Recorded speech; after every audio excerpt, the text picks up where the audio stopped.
We've given our writers a topic to consider and present to you today. To learn about this year's cohort of writers, please visit iwp.uiowa.edu, where you can find their biographies and writing samples from our writers and a schedule of our upcoming events. There's also pizza, there will be pizza, graciously provided by International Programs. And now for today's panel. Writing as a form of activism. In an ever-shifting geopolitical world, writing is often used as a catalyst for social change. Do writers have an obligation to advocate for their communities? These essays explore what makes literature political and the dangers and benefits that come from it. Our format for every panel is the same. I introduce the writers going down the line. They'll each give a brief presentation, and then we'll open it up to questions. Lindsay will be walking around with the microphone, and please don't begin answering your question until she reaches you with that microphone, because we want to ensure that the audience watching on YouTube can hear you. Immediately to my left is Roxana Crisólogo Correa, poet, translator, and cultural worker from Peru and Finland. Among her recent books are a book called Beauty, which is in its 3rd edition. And her work explores language, migration, and the consequences of ecological and mental crises. She gives her migrant characters a sharp, persistent perspective, challenging paternalistic optimism. In 2013, she founded Sivuvalo in Helsinki, a platform dedicated to promoting Finnish literature abroad through translation and supporting immigrant writers in Finland. She has been a Kone Foundation Fellow for projects such as Is This Finnish Literature, ? And New Havens Humanoids. Her participation this fall is made possible by a gift from the estate of William B. Quarton. Next to her is Wong Ching Hung, fiction writer and journalist from Hong Kong/Scotland. You can see a theme developing. He was born in Hong Kong, and in 2021, the Hong Kong Arts Development Council funded the publication of his debut short story collection titled Southbound Truck.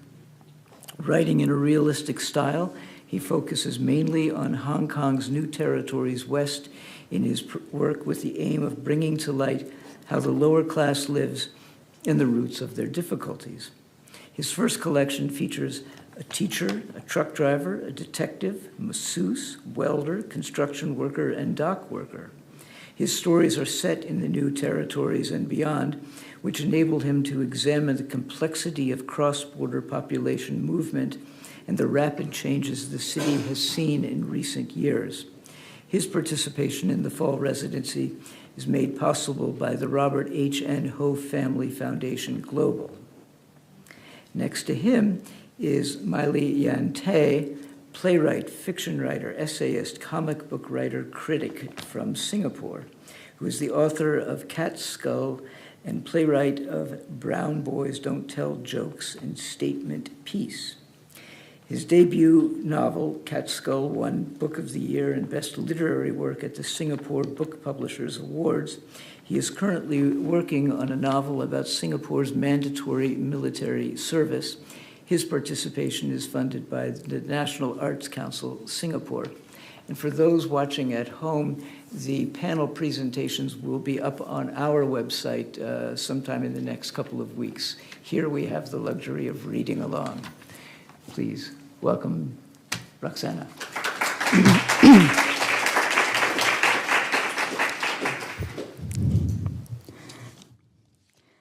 Before I begin to read, I would like to thank Wendy. Thank you very much, Wendy. We were trying a lot with the language pronunciation. I hope I will success now. Writing as form of activism.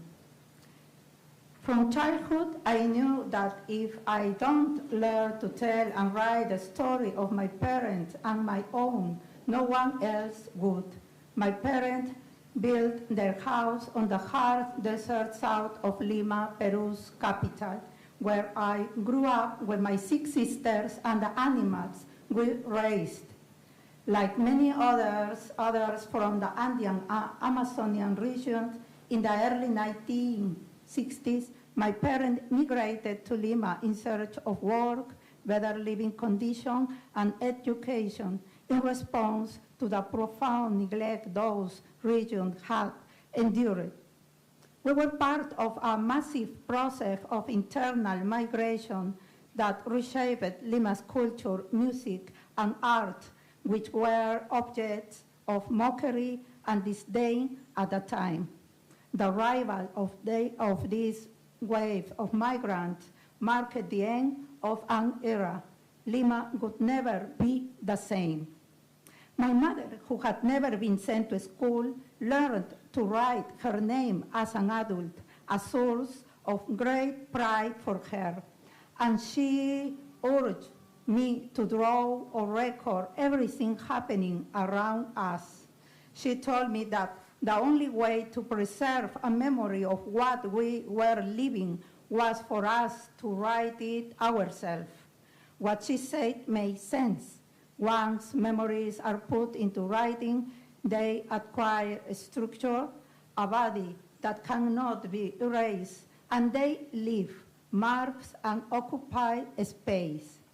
As a child, I had reflected neither on the immense power of words to affirm reality, nor to erase them. To tell my parents' story and my own, to speak of the transformation of the city we live in, its music and its people, was what compelled me to write as an act of resistance. In this sense, writing was my first form of activism. I was convinced then, and I still believe, that writers are those who preserve, shape, and transmit collective memory. Years later, when I left Peru and began my life as migrant, this conviction led me to found the platform Sivuvalo in Helsinki, Finland, dedicated to promoting literature written by immigrants in their mother tongues. This was the activist to which I devoted the most time and energy. It allowed to me to interact with people from many parts of the world, refugees stranded in a small northern country where one of the world's most difficult languages is spoken. I found myself negotiating with cultural and literary institutions, promoting translation into the Finnish language, and organizing multilingual poetry event. From this experience came themes, topics for my writing, but also many questions. Through the platform Sivuvalo, a word that means the light that shines, but no one sees, we demanded and continue to demand translation grant into Finland's official languages for words written in immigrants' own tongues. Through Sivuvalo, we also promote a culture of translation. We fought as well for our right as immigrant writers and citizens to apply for literary grants without being confined to thematic categories imposed by institutions, often cliches about the immigrant experience. Finland still has a generous system of literary grants, so it is now being dismantled by the current government, led by the populist, ultra-nationalist True Finns Party.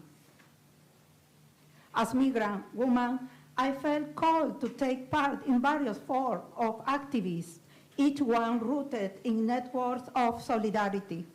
I am grateful for the learning I gained through the feminist collective we formed together with my friends, with Mexican artists in Helsinki. Volunteering with welcome refugees led me to question my own Eurocentric gaze and opened me to worlds different from my own. One of the movements I most admire is the solidarity movement with Palestine. As a writer, one feels useless in the face of such horror. The genocide and forced displacement of the Palestinian people is intolerable. And yet, even if words can do little, I believe it is vital to name what is happening before the eyes of the world and to condemn it. I also learned a lot from Russian-speaking writers living in Finland who demanded an end to the war in Ukraine. We made a lot of collaboration, supporting discussion to know what is the reason of this war is happening in Ukraine and the role of Russia. And from the circulating anti-fascist activists resisting the dismantling of the welfare state. Nor can I forget the creative intervention of Elo Kapina, the ecological movement demanding urgent action to save the planet. Often all these movements come together in a single voice, a call for peace. Some writers fear that activism contaminates literature, just as some reject the word politics. I see no problem in a writer being an activist or engaging with activism. Activism is a way of inhabiting the world.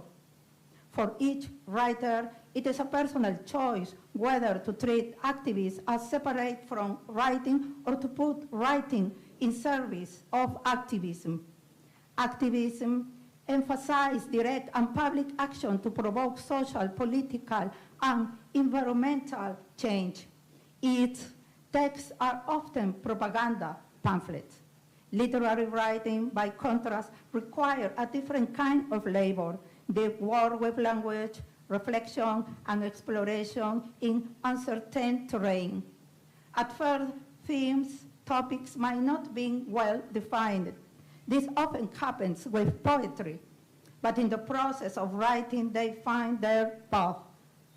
I like to swim in that uncertainty, to search for new vocabularies and realities. What I hope to spark in readers is curiosity, and if I am fortunate, empathy. This, I believe, is what ignites the flame of critical thought. Propaganda has a different purpose, but I believe all material, even pamphlets, can serve as raw material for writing. Literature is never just literature. It is always intertwined with philosophy, sociology, and life itself. There are many ways of writing and many ways of being a writer. I don't believe that simple labeling a text as political makes it so. All literature is inevitably woven from political circumstances to personal, too is political. Each writer decides whether to take a public stance on the event shaping our world, whether it be Palestine or Ukraine or the rhetoric of populist nationalists that spread like a threatening virus. No one is obliged to imagine alternative futures or offer solutions, yet from an ethical standpoint, as intellectual writing of and for the world, we should not wait to be pressured to take a position. Taking a stance doesn't mean selling one's soul to a cause. There are many ways of doing it, but these times demand responsibility. We are walking on a minefield. Activism has given me knowledge and stories I would never otherwise have had. It has provided the raw material for a writing practice in constant dialogue with communities and other living beings. I firmly believe in collaborating writing, as Mexican-American writer Cristina Rivera Garza reminds us. We think we create alone, but the truth is that we do so from others, and therefore they accompany us in our act of creation. All my life, I still feel like an acrobat walking on a thin rope, surrounded by fog, yet it is in this balancing act, precarious and full of uncertainty, that I continue to write. Thank you.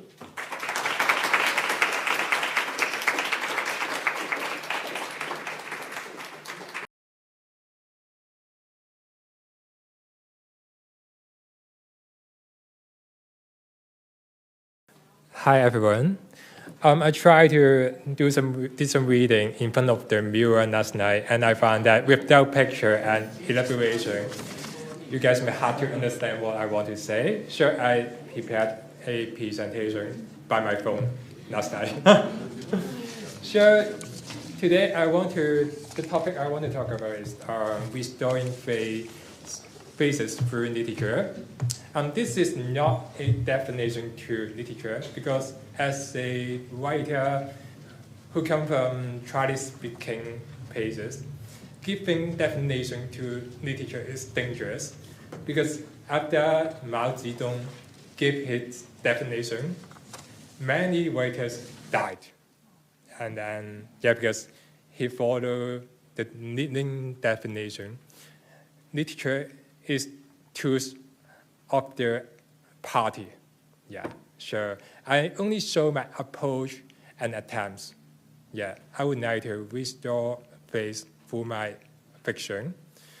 Maybe faith is, or this concept, faith, is always mentioned by French philosopher, but I'm not going to present it this way.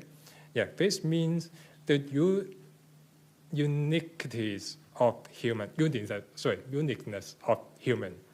Yeah, that's what I want to say. In this age, we live in a maybe post-globalization age, or we're still in globalization.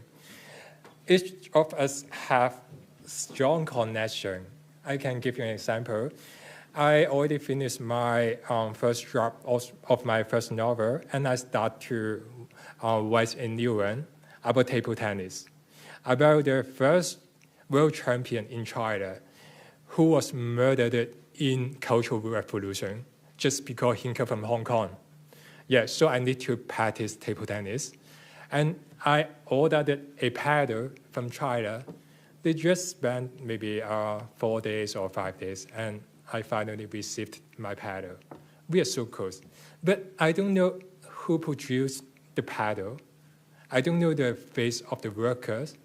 I think this is the problem. Yeah, I can give you one more example. Maybe in 2023, the price of coffee, of cocoa beans, increased dramatically. Everyone knows the price increased, but we don't know. It is because, we just give so little money to the farmers, and they don't have money to reinvest to cultivate new coconut trees. And finally, the supply decreased and the price increased because we have an economist here. If I say something wrong, please correct me. Yeah, we don't know the face of the workers. Yeah. And this is my approach. Yeah. When we look at the products, we never bring up the face of workers. And I would like to talk about one of my fictions. In Cantonese, it calls Sub Chong De Tin. In English, maybe I can translate it into Rats and Happy Day. Yeah, but I don't know how to explain in English. Yeah, and this story is about a dock worker, a guy who worked in container terminal pier, and he met a massage therapist who worked in a factory in China. Sure, they have strong connection because after the manufacture procedure, they send the commodities to the pier, and this guy moved this commodity to the cargo and then send it over the road. But they have never met each other until the guys got back pain, and he went to do massage, and they meet each other, and they start to build a connection. Okay, because I was a Chinese teacher, I want to show you the Chinese character or sub, which means rats. Can you see the river on the right side? Yeah, because each Chinese character consists of some pictures. Yeah, sure. It is hard to translate in English. Yeah, the translator agreed with me. Okay. Sure, but before reading my works, I need to give you some historical and social context. Because there was a strike in 2013, and I joined this strike, support the dog worker, because in Hong Kong, it is a rich city, yeah, because the GDP is very high, but we don't have many, to protect their workers. So they need to work for a non-shift, like 24 hours, but the wages of them is very low, and the control room of the environment of the control room is very worse. Yeah, without air conditioner. Yeah, during summer, so many workers got heat stroke. Yeah, and because of we don't give them protection, even they got heat stroke, they cannot have any compensation. Yeah, that's terrible. So, on 2050, we initiated a 40-day strike. Yeah, fight for their wage increase, but finally, yeah, we failed because most of the workers who initiated this campaign was fired. Yeah, this is one of the background. And do anyone experience hurricanes? Yeah, hurricanes happen quite a lot in Hong Kong. So, the container fall down, and some of the workers were killed. Yeah, in this accident. And this is the other context about the massage therapists, about the condition of the Chinese manufacturing workers. Maybe about 10 years ago, many workers who produce iPhone were committed suicide. Yeah, maybe more than 10. Yeah, in just 5 or 6 years, and just because of the working environment in the factory. Yeah, the company called Fastcon is very worse. Yeah, the workers to talk with each other because they worry them to initiate strike. Yeah, and also in the incident, 80 workers were burned to death, but it is not. It is a toy factory, which is supposed to give joy to children, but many ladies and women died in this accident. You can see their face.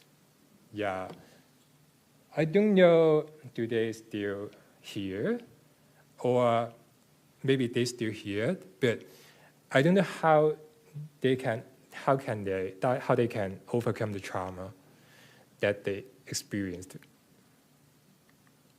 And this is the accident. Yes, this is my background. And the dog worker meets the therapist. And this is one of the paragraphs I will read for you.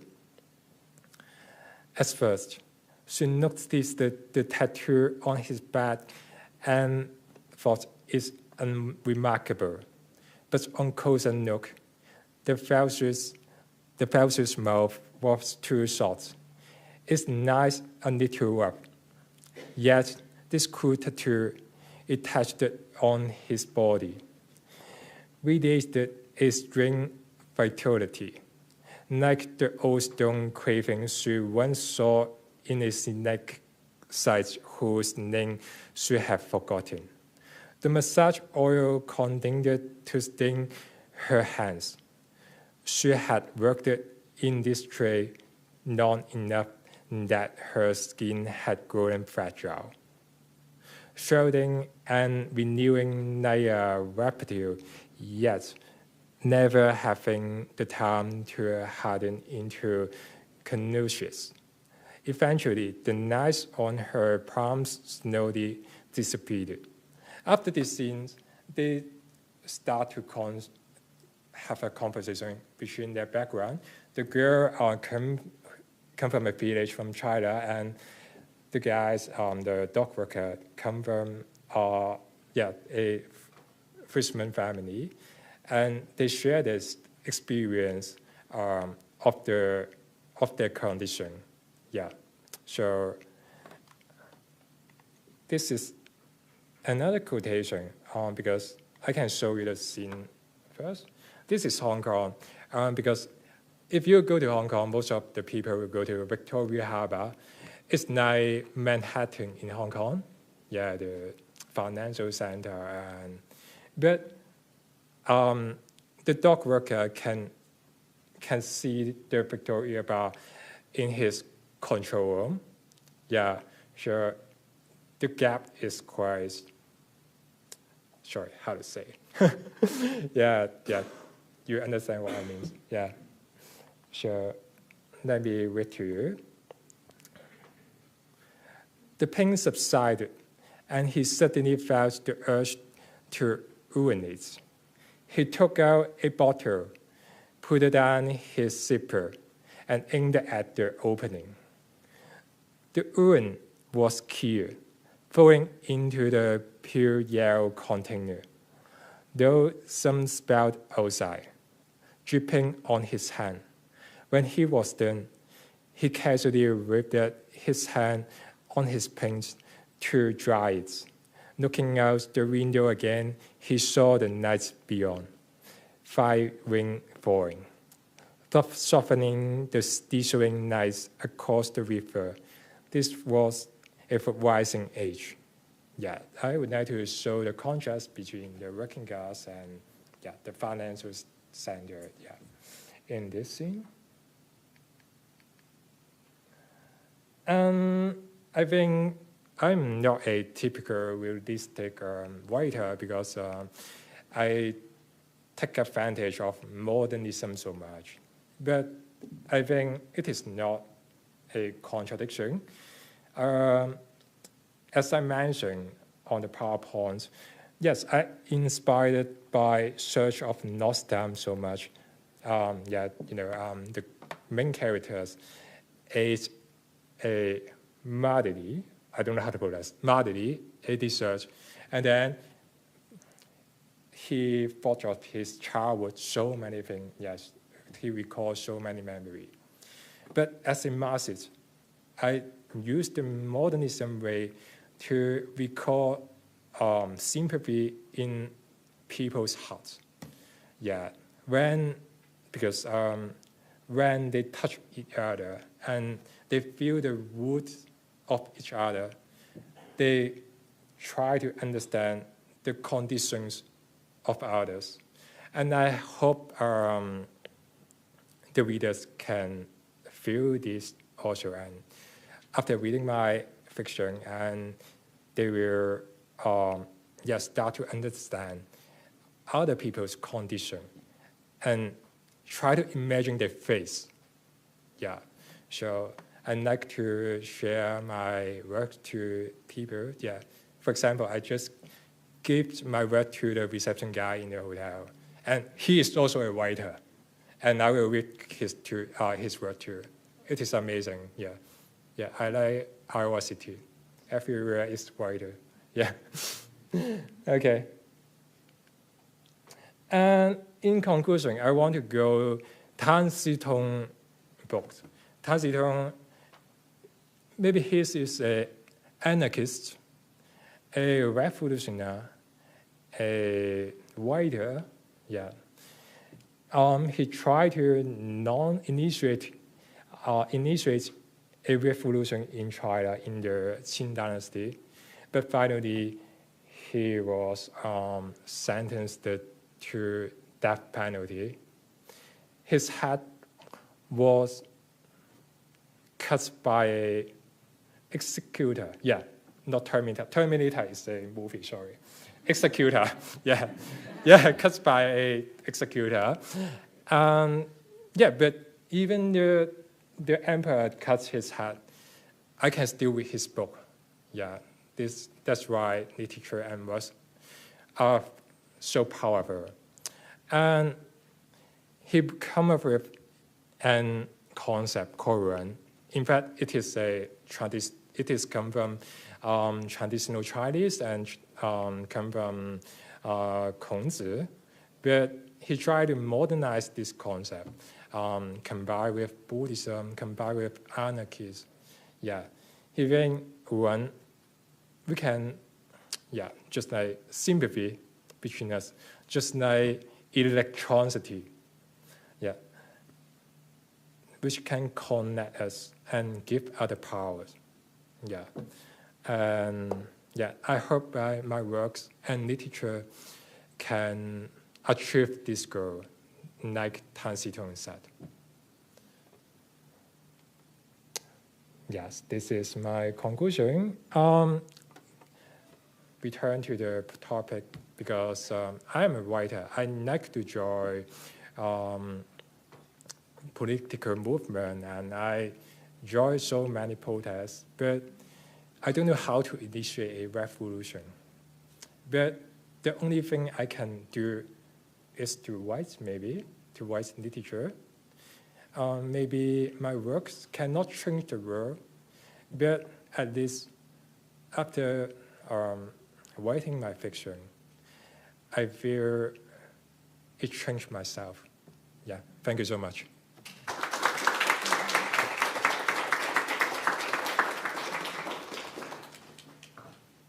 Frequently, it is purported that writers owe a unique social responsibility towards advocacy and activism. I don't think that's true. I think writers, like any engaged citizen of the world, should uplift the downtrodden, question power, and imagine better futures. Perhaps the writer is better equipped for this act of imagination, spending most of their days in their head deliberating between words to strike at truth. But words are only ever the start if they do anything at all. They cannot replace or supplant the sustained, continuous, and direct action needed to create material change. The writer, as a citizen, can be a part of these efforts, but to do so, they must leave their keyboards and pens behind and engage with the world. This might be considered a narrow viewpoint, but it's what I find myself feeling acutely living in a state of soft authoritarianism. Singapore, my home country, grants me many things for which I am grateful. Freedom of speech is not one of them. When I imagine an activist, I picture the hardworking people in my country who risk a great deal to make their beliefs known. They are targets of arbitrary, punitive laws and of undignified police inspections because the state does not want to encourage this kind of troublesome behavior. I, on the other hand, feel like I risk very little when I sit down to write. It isn't because I am allowed unique freedoms of speech in Singapore as an artist. It is firmly the opposite, with censorship coming from both within and without. What I do have are the tools of craft at my disposal that allow me to cloak my true, allegedly dangerous feelings. My novel, Cat Skull, follows Ram, a disenfranchised teenager who decides to wear a mask and punish the criminals Singapore does not prosecute. The book is an exploration of masculinity and violence in a highly legalistic society, and importantly, it's a work of genre. The mode of the thriller gave me permission to quell the ever-present fear of censorship and punishment so I could dig into the taboo unencumbered.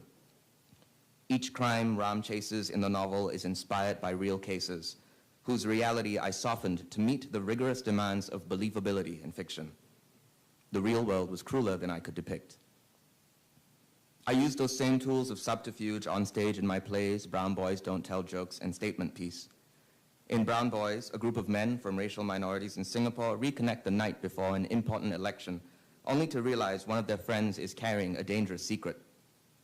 Race in Singapore is one of our most sensitive topics, with strict laws that punish anyone who dares speak out of turn about our lauded and supposedly precarious multiculturalism. That is why, though the play is ultimately a tragedy, it was vital to me that it also be funny. Comedy is a trick. We laugh at the things that hurt us so we can pretend they don't wound. And comedy allowed me to dance around the danger without losing the emotional truth. In Statement Piece, a gallerist must contend with the ethics of displaying a new painting from her favorite artist, depicting Singapore's recently deceased, much venerated, and borderline sacred founding father in an intensely sexual and violent manner. On stage, the painting is kept hidden from the audience's eye, but when it is finally displayed, it is blank. The audience must conjure up their own vision of the defamatory image, mentally performing their own private desecration. Even then, there were questions about the script from Singapore's Infocom Media Development Authority, which really is a longer way of saying censorship board. They wanted the play changed. But the play itself makes no mention of the man's name or the time period, so they had no choice but to allow the play to go on. And the Singaporeans in the audience understood what was left unsaid about legacy and idolization. All of this is to say is that I have learned from the Singaporean artists before me how to talk in hidden ways that evade state control and suppression. I have learned to speak backwards, in negation, in satire and irony to elude punishment. But as our world continues to burn, as my nation continues to execute people for the heinous crime of drug possession, as the famine continues in Gaza, I question whether my tools of subterfuge prevent me from saying what I need to say, doing what needs to be done. 3 activists in Singapore are currently under trial for delivering letters to our president, asking him to pledge his support towards ending the genocide in Palestine. They are under investigation specifically for forming an, quote, unlawful public assembly, end quote. This illegal assembly was made up of 70 like-minded individuals with shared moral convictions, peacefully marching together in downtown Singapore towards the presidential office. In Singapore, an illegal public assembly is any group of people of one or more that have gathered to, quote, publicize a cause or campaign. It is legal to mail a letter to our president. It is apparently illegal to hand-deliver it to his office while shielding yourself from the rain with a watermelon emblazoned umbrella. The police in their interrogations have fixated on the umbrellas. Why the watermelon? What does it mean to you? The activist insists it's simply her favorite fruit. She knows admitting to its transnational significance will act as fuel for the prosecution. She knows that in Singapore, there are no right ways to care about the wrong things. A month ago, I was lucky enough to attend panels with 2 of the alleged ringleaders at Singapore's second Transformative Justice Festival. The day before, they had been in the courts to receive the charges being laid against them by the state. When I heard them speak with conviction and passion, undeterred by a power much greater than them, I could not help but view my own writing as cowardly. I could not help but think that formal experiments and synonyms and metaphors are deceitful distractions, ways to ignore the little fragments of us that die each day as the death toll rises. I know really that there is no combination of words I can put together that will end a genocide. Then I think about what got them in trouble. The police and courts contend that it was their gathering that was illegal. I don't think that's true. What the state is really upset about is their audacity to speak freely, to say what they feel, to be brave enough to pen down their honesty. That, to me, is activism. I still lack the courage in my own writing to follow suit, at least without my bag of tricks. But I hope that one day they will allow me to form a thought on paper that can shake a few pebbles loose in someone's head, to make an activist out of someone else. And if I do that, I'd be gratified knowing that my work contributed the tiniest iota, a single erg of energy, a fingernail of a something towards justice for all people. Thank you.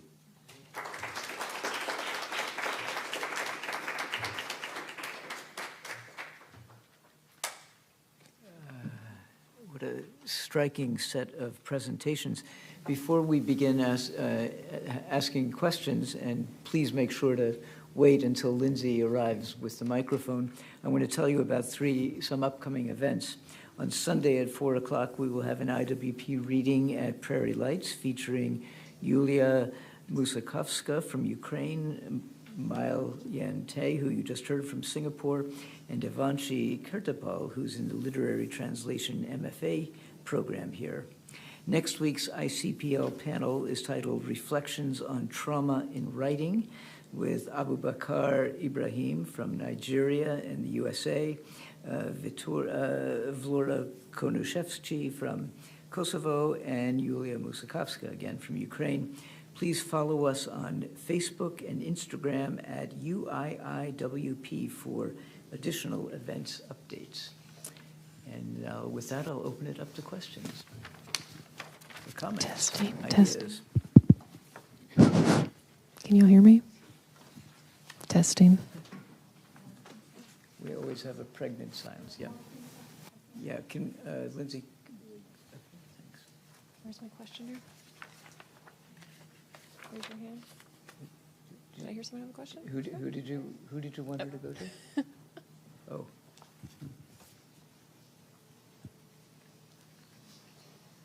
Oh. False alarm, false alarm. We're trying to get your steps in for the day, Lindsay. Yeah. Okay, thank you. Thank you. And thank you for being here. As I listened to you and read along with your pieces, I was struck by the very things that are going on in our country right now and wonder how it feels to be here at this time when we feel threatened too by our current president, by our politicians, our Supreme Court. So that's my question. Yeah. Who wants to take that on? Oh.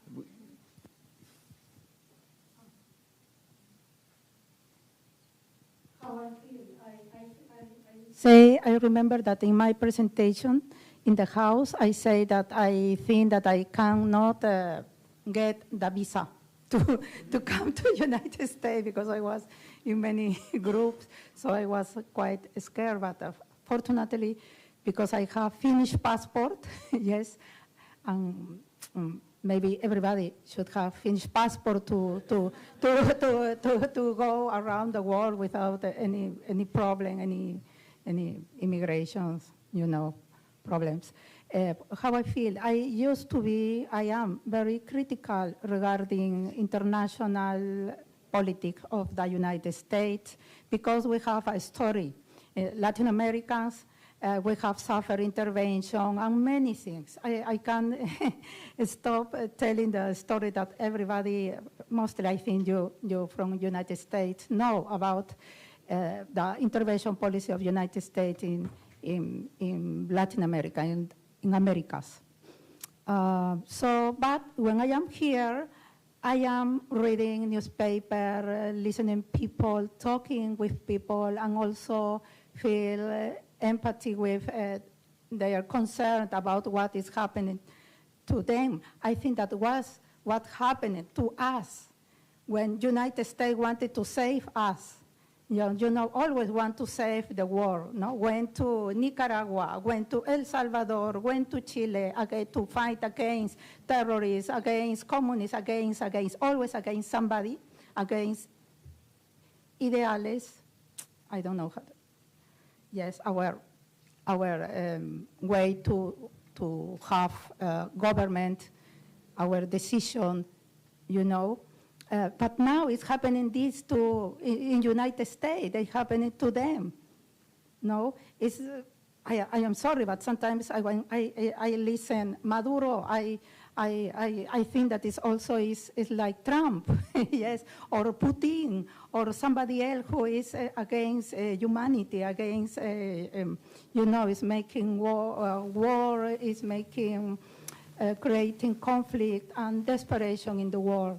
Yes, but what I mean, in conclusion, to say that I am here, I am learning also. I always want to learn about what is happening now in United States. And maybe my position at the beginning was I was always against, totally against. I try to understand more because I am now inside. I used to be sometimes weeks, holidays, traveling, but now I will be more than 1 month, 2 months, something more. Yes, I think that is IWP give me this present to me also to maybe in the future will have better reflection or perspective about this. Thank you. Hi, thank you for your question. And I can tell you a story about, I was a journalist. And when I was 24, not 24, maybe 25 and 26, and yeah, Donald Trump was elected as the president, and that shocked us because I already prepared for articles about Hillary. Yeah, I literally write my articles in 1 day. It is about 8 pages in 1 day. And I used the 8 pages to criticize Donald Trump in 1 day. So this is my experience. And also, before before coming America, also the visa problem, yeah, they need to censorship kind of track our social media accounts. And it took so long time because I have so many arguments with other people on Twitter, and I criticize Donald Trump every day. And after the censorship, my Facebook account was banned. I don't know why. But yeah, maybe just my problem. Yeah, I don't know. But I still glad to be here because, yeah, I would like to know more about why they why they vote for Donald Trump. They have their reason, I think, especially many places like how to say 搖擺州, swing stage. Yeah, most of the swing stage was have so many industry, like factories, and the workers lost their job, and they feel angry, and they finally vote for Donald Trump. I think when I come here, I can have conversation with them to know the reason why they vote for Donald Trump. I think they have their reason. I want to know more about them.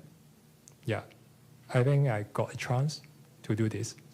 Yeah, I just have some conversation with the homeless man in this city.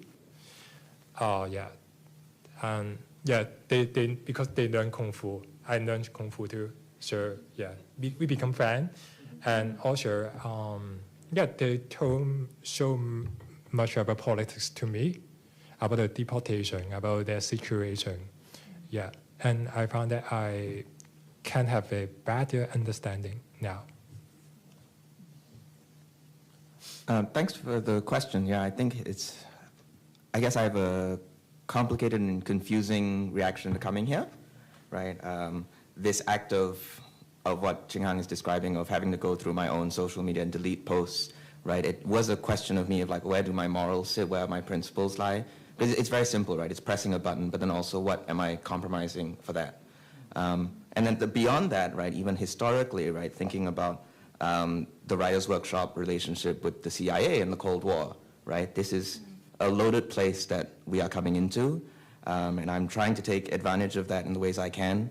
I find geography matters for me as a writer. I can write about Singapore in ways that I can't. When I'm here, I can write about Singapore in ways that I can't when I'm home.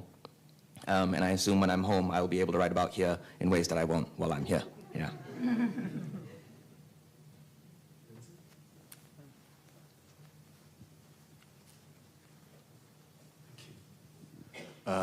All of you feel very deeply about the world. I know this from your readings today, but also from conversations with each of you. Do you ever feel the urge or the pressure to put those thoughts onto page? Because as novelists, we owe a certain responsibility to words, the world at large and to our readers. But sometimes a novel can just be a novel. Otherwise, there's a fear that a novel can turn into reportage. A novel can just be characters, falling in and out of love and all of that. Or do you feel the urge that, no, my novel or my piece of writing has to carry a bit of politics in it to be considered legitimate? I just wanted to know from each of you, or any of you really. Thanks for the question, Siddharth. Yeah, I think art for art's sake can be made by other people. It can't be made by me. I don't even know how to do that, right? Because I am a political being and I feel like a political being, and I don't know how to make a work that doesn't represent my politics and my beliefs in some shape or form. And so it's not even what do I owe to the world, I think. It's what do I owe to myself to be true to what I want to say.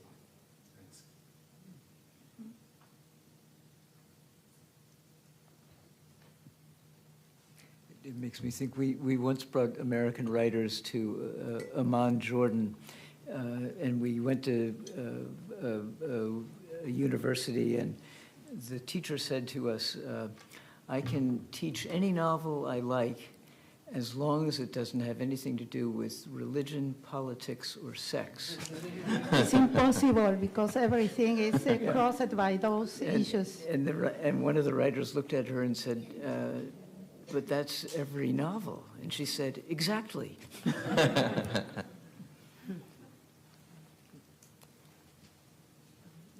I had another question, but rather a comment to share, and it's about Roxana's work as an activist.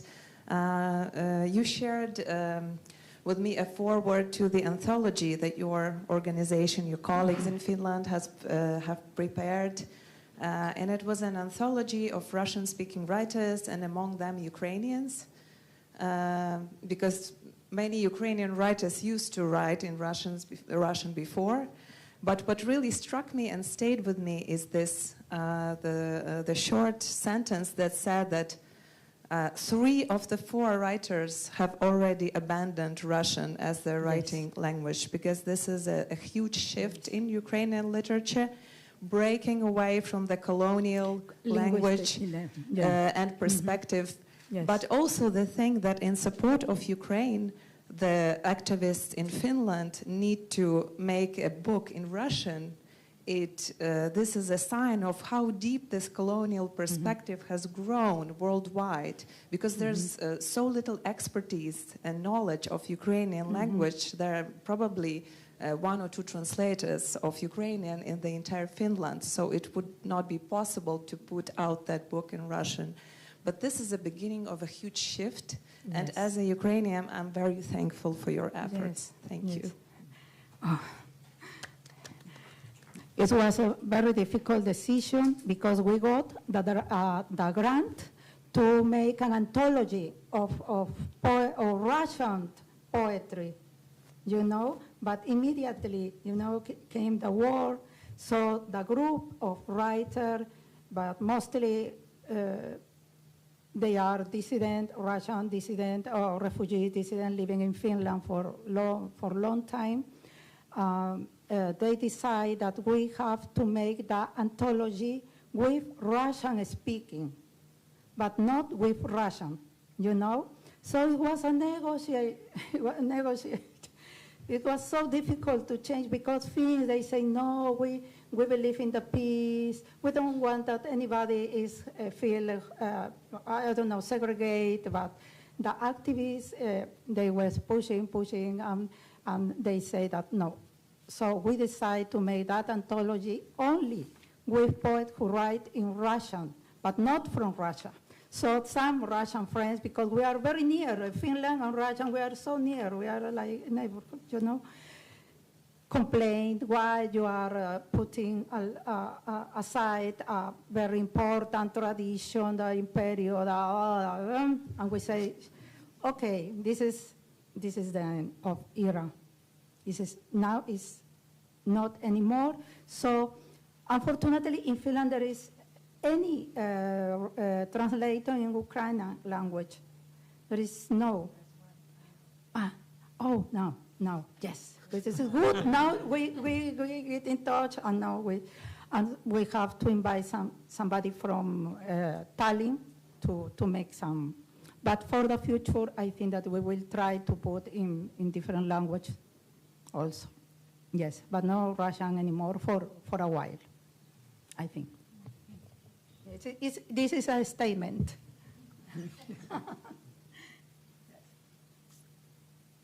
Other questions? I might risk somebody. Can you wait till we get the microphone?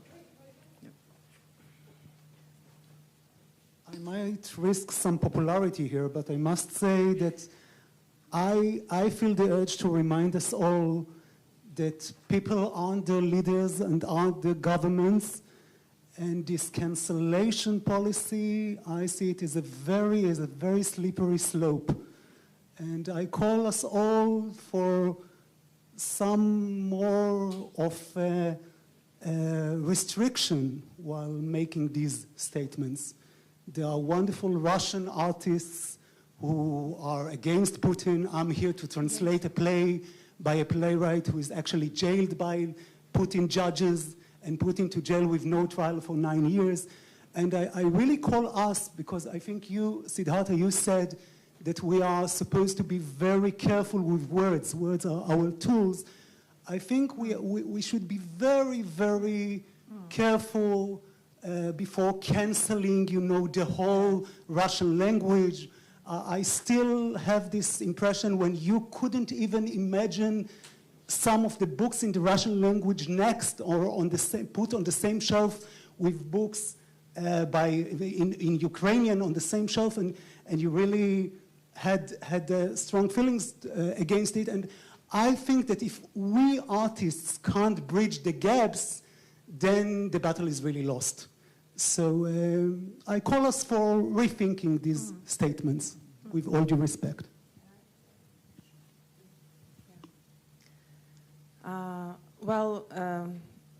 My opinion is that we are not talking any cancellation. We are talking about the special temporary measures.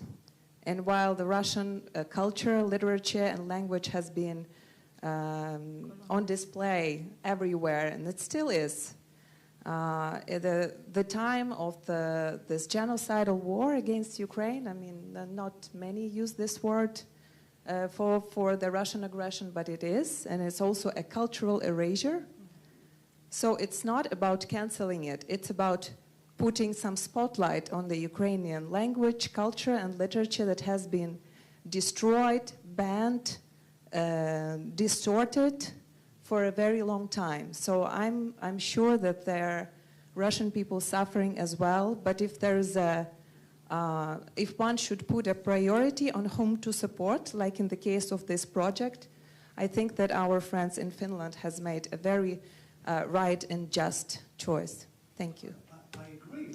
I just don't agree with the fact that, what about my project, my current project? So I shouldn't translate something from Russian, because it was written in Russian and it's a Russian playwright, no matter, regardless of their opinions. I think it's really, we are much to lose if we stick to this very, strict policies. We might flush, the baby with the water of the sink. So I think, and I'm speaking very personally because this is my current position here in the residency. I'm working on translating a Russian play right now. But a Russian play from someone who pays an awful price for being Russian this moment, and I'm here to support her. And we are putting this play next season, in order to try and arrange for some international campaign for her release.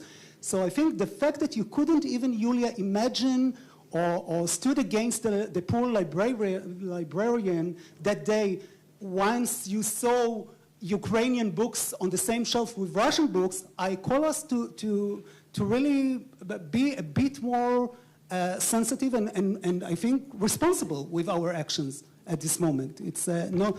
May I say something small? Because I am not Russian. I am not. To me, so I need to. Okay. we are writers, we are artists, and I think the main thing that we cherish, except for the creativity, is our freedom. Here we are talking about our own choices and priorities we take. This is what we feel is important. This is what I feel is important, or Roxana's community, or you personally.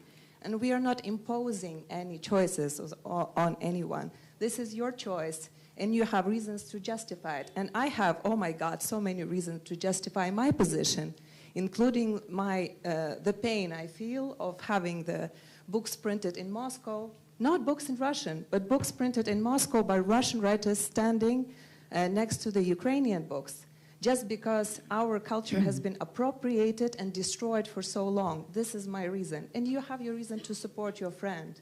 And this is okay. And Roxana had put a priority, and she wanted to support the Ukrainian people in these dire times. And these are completely our free choices. And this is what we all should fight for. Mm-hmm. And this is, I think we're all defending the same cause, only in a different way. And I also think this is okay. And I think Flora had to say something. I just wanted to put an end to it. So,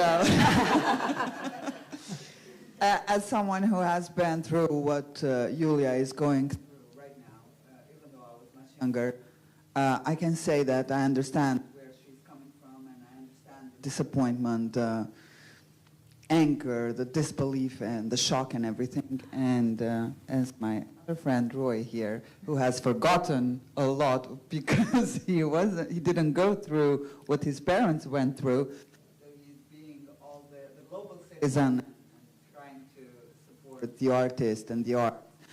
So just to put an end to it, we're all political beings, I think, political animals, more or less, and these are choices that we make, priorities that we give, and I also made a choice to translate some Ukrainian poetry, so here we go.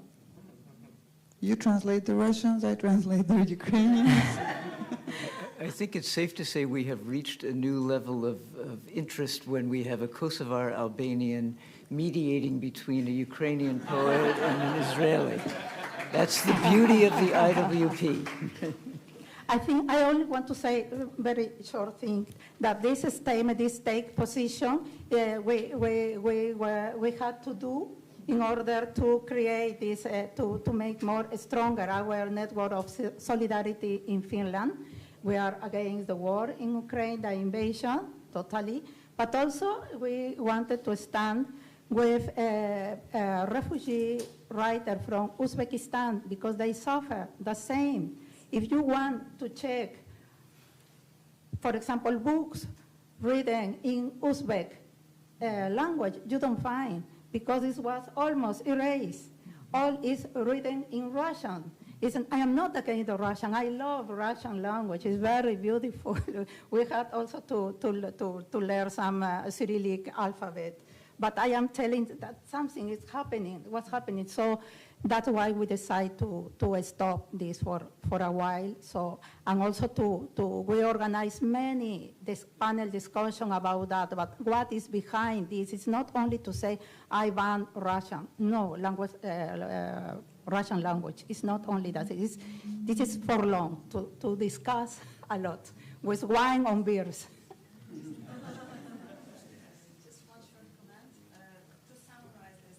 Just to give a little bit of context, Russian language by itself, it's not the subject of this conversation. We're talking about the Russian language and culture as a weapon of a colonial oppression, not just against the Ukrainian people, but the Uzbek and the other countries, Estonia, the former states that were occupied in the Soviet Union, which Russia still considers a part of their own. So it's just a different perspective. I mean, you can use a gun to protect yourself, and you can use a gun to hurt somebody. It's just that Russia has been weaponizing its language and culture for a very long time, and this is what's the matter. And Unfortunately, it's, or I don't know, maybe fortunately in this case, it is still a common language for many nations of the former Soviet Union, that's the situation right now. But this is also a common language for the nations that now are using this dialogue as a means of fighting for justice and fight for their own identities.